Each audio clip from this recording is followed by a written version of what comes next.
Abraham must have known a little something about Sodom. Because then he says, God, what if there's 40? What if we can only come up with 40?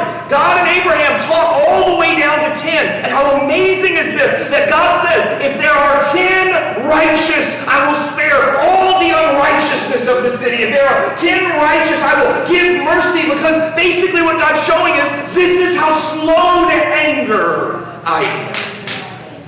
This means that the lens we should always see judgment through is not the size of God's anger, but the greatness of the sin, that it could somehow exhaust God's mercy.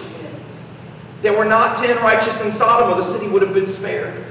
Truth is, if there had been 10 righteous in Sodom, Sodom might still be here today.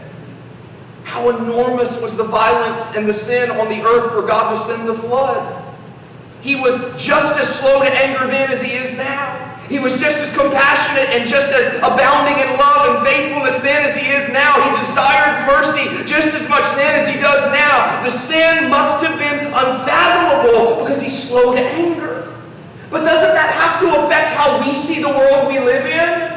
Doesn't it have to make us realize that if God's slow to anger, I need to be as well? If God is slow to judgment, I need to be slow to judgment as well? That this is an opportunity for us to see the Scriptures unfold, to see light overcome the darkness, to see good overcome the evil, and this is our opportunity to be the salt of the earth and the light of the world, that this is our time to intercede, to stand in the gap, to believe that this is not what God wills, this is not what God desires, this is not what men were created for. Instead of wanting judgment, expecting judgment, how about we stand in the place of mercy, praying that somehow judgment could be averted so that mercy could be poured out. Yes. You don't think Abraham knew about the evil of Sodom? But instead of Abraham saying, I guess it's time. You know what? It's been going on for a long time, God. I was wondering how long it would take before you'd end up judging them. Instead, Abraham says, I know there's sin.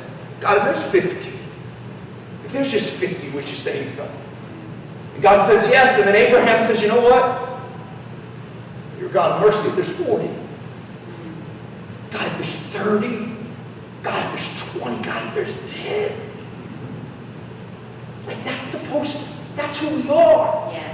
We're the children of Abraham. That's not just salvation. That is walking in that place of intercession. That is understanding that we're called to be a blessing to all the nations of the earth through our walk with Jesus. And so every time we want judgment for someone, we're not understanding God's character.